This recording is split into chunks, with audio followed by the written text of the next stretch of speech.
Hi everyone, thanks for pressing the QR code on our sheets. I'm just going to go through the instructions on how to make our mouth guards fit. So the first part about this is you want to get your water to a running boil. So you can do this in a saucepan or a couple continuous times in the microwave. This is a rolling boil, so we're going to turn the water low. In our pot, we're going to just put this in. So depending on if you have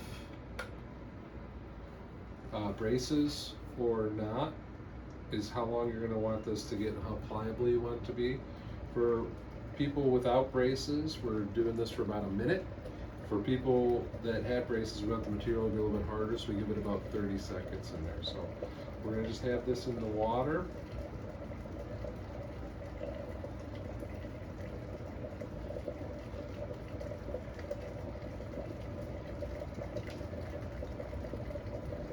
Turn that down because it's a little bit past the rolling boil. That is definitely on the boiling part, but just about this kind of a water stays nice and hot.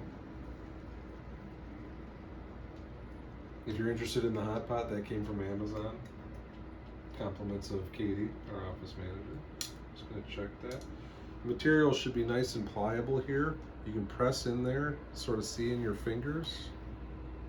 If it's a little too hot, have a small pool of water just to dip into for a couple seconds. You don't want to lose the warmth there. But if you can move these with your hands, then it's time for insert. You want to make sure when you're having your athlete insert this, I'm going to put that just in there a little bit. When you have that inserted, you want to make sure that you're biting hard. One part of it is you want nice wells in the top, but you also want nice wells here in the bottom, and we'll explain that in a second. So you put this in.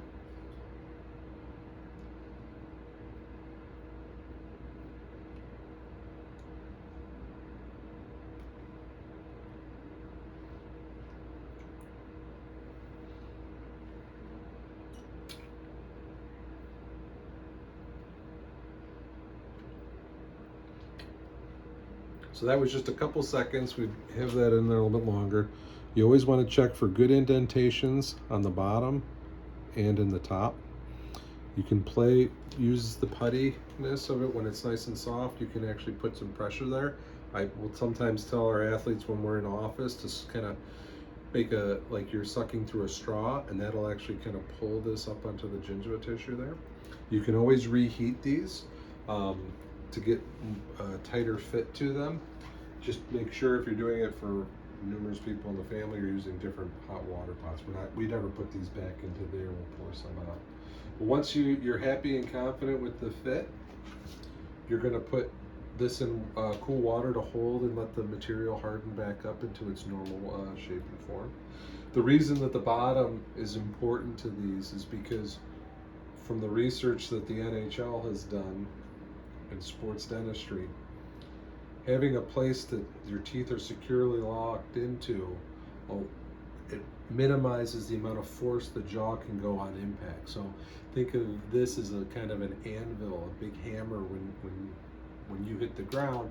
If this isn't supported in, which these little wells will allow for it, it mutes the force. So having something not in the mouth, that can actually cause injury, not just to your teeth, but that is one of the concussive forces. But having this in your mouth, it can land and smooth everything out there. Less chance of dental injury, but definitely less chance for teeth issues. This is not the appropriate way to wear a mouth guard, although I'm sure many parents are going to see that.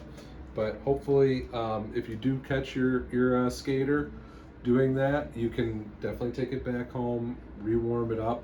Eventually it can be eaten a little bit too far there, and then these instructions, follow anything. If you have to replace it, follow the brand instructions for the heating. But hopefully everyone will have a great season. It's great to have hockey back, and go out there and score some goals and have some fun. So thank you.